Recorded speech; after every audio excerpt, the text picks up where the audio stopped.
Assalamu alaikum wa rahmatullahi wa barakatuhu. Welcome back to IslamicReading.com. We are currently reading signs in the Holy Quran, which are also called Diacritic Signs. And in today's class, we'll study about Madh. We'll learn what the Madh or Maddah is, rules of the Maddah, side-by-side Maddah, and then we'll practice some words with the Madh. My name is Hafiz Adnan, and you're watching Basic Tajweed Course with IslamicReading.com.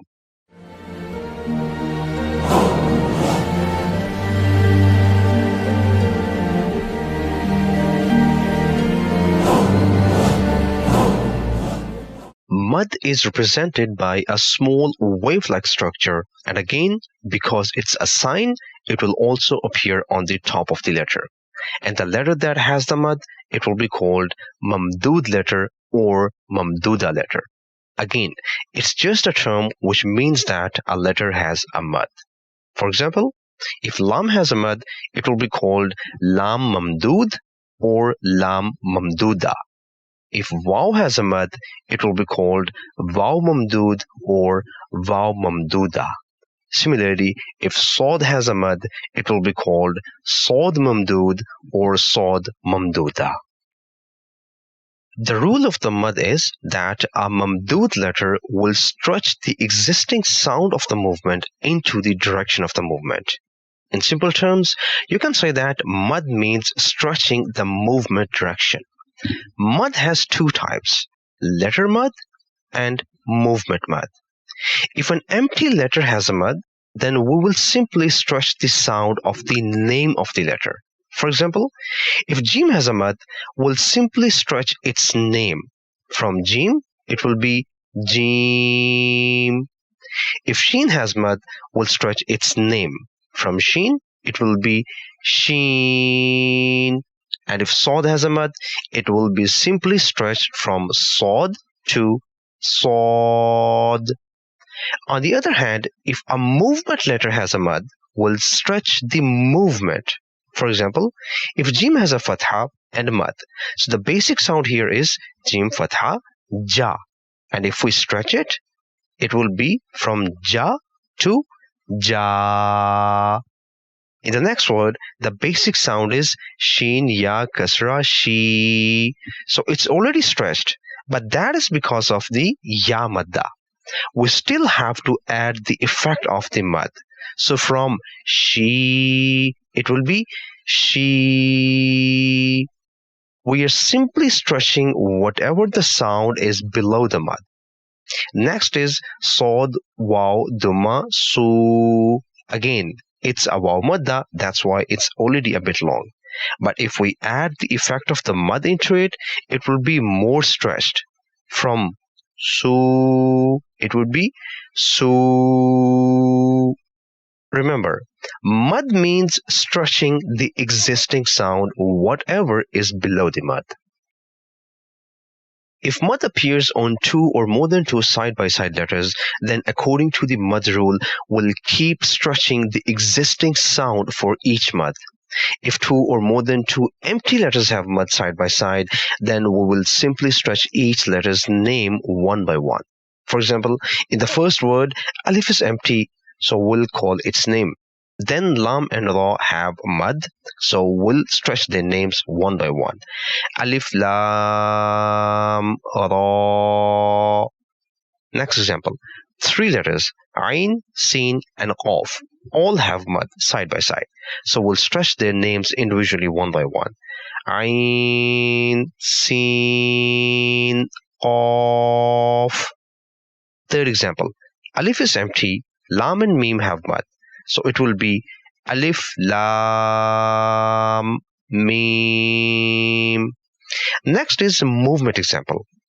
In the first word, the basic movement is Ha, Alif, Fatha, Ha. And if we stretch it, it would be Ha. After that, the next basic sound is Jim, Waw, Duma, Ju. And if we stretch it more, it will be Ju. And the combined sound of the word is going to be Ha, Ju. In the next example, the first basic sound is Do, and the second existing sound is li. If we add the stretch into these both sounds, they will be pronounced as do, li. It's not difficult. You just need to see the letters, their movements, and their sign, and prolong them according to their sound. Different signs of the Holy Quran can appear one after the other. We simply have to perform the function or effect of the sign. Let's see if we have a shad and the mad one after the other. Shad and mad can switch their positions. Sometimes a shad can be followed by a mad, and sometimes a mad can be followed by a shad. Let's first see shad after the mad. If a shad appears after the mad, then first we'll perform the effect of the mad, means we'll stretch it first, and at the end of the extension of the mad, we'll join it with the shad, which will perform the first time pronunciation of the mushaddad letter. For example, the first word, lam, will be stretched, and at the end of its extension, it will join with the meme. So, alif, la. At this point, we join it with the meme, and the meme will be read for the first time. Alif, lam. So the meme is read first time. And then meme will be stretched with the following sound. Meme. So it will be alif, lam, meme. In the next example, ha will be stretched. At the end of the extension, it will be joined by the ju. So the sound will be ha, ju.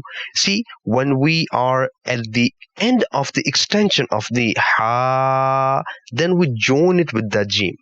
Hajj. See, that j is read first time with the sod, and then after that it's pronounced with its own movement. Hajju.